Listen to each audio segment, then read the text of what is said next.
Simula pa lang ng campaign speech ni dating US President Donald Trump nang marinig ang sunod-sunod na putok ng baril. That's a little bit old, that chart. That chart's a couple of months old, and if you want to really see something that's said, take a look at what happened. Napatigil si Trump sa pagsasalita at agad yumuko. Agad din siyang nilapitan at pinalibutan ng mga miyembro ng US Secret Service. Maya-maya pa, umalingaw-ngaw ang isa pang putok. Pagtayo ni Trump, mapapansing duguan na ang kanyang tenga at pisngi. Pero habang inihahandang ibaba ang sugatang si Trump mula sa stage, ay nagawa pa niyang magtaas ng kamao habang sinasabi ang fight sa kanyang mga taga-suporta. Ang bala tumagos sa itaas ng kanang tenga ni Trump.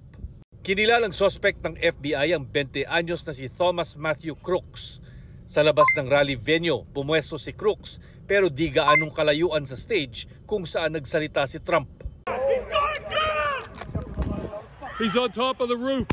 Napatay si Crooks ilang segundo matapos nitong magpaputok ng baril. Patuloy pang inaalam ng mga otoridad ang motibo ni Crooks na di pa rin malinaw.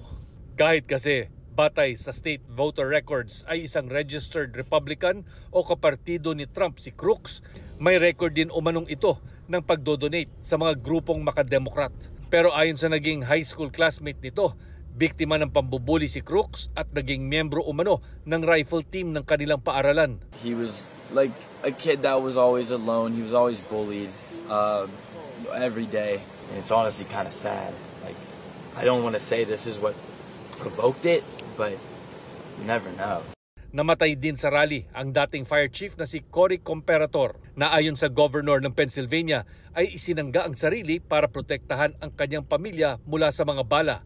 Nagpaabot ng pakikiramay si US President Joe Biden sa pamilya ni Cory at nakiusap sa publiko na ipagdasal ito, pati na ang dalawa pang spectator na kritikal ang lagay. We also extend our deepest condolences to the family of the victims who was killed. Cory was a husband, a father, a volunteer firefighter, a hero, sheltering his family from those bullets.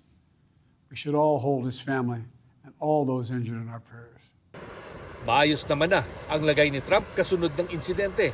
Nakarating na siya sa Milwaukee para sa Republican National Convention kung saan formal siyang inonominate bilang Republican presidential candidate ngayong linggo.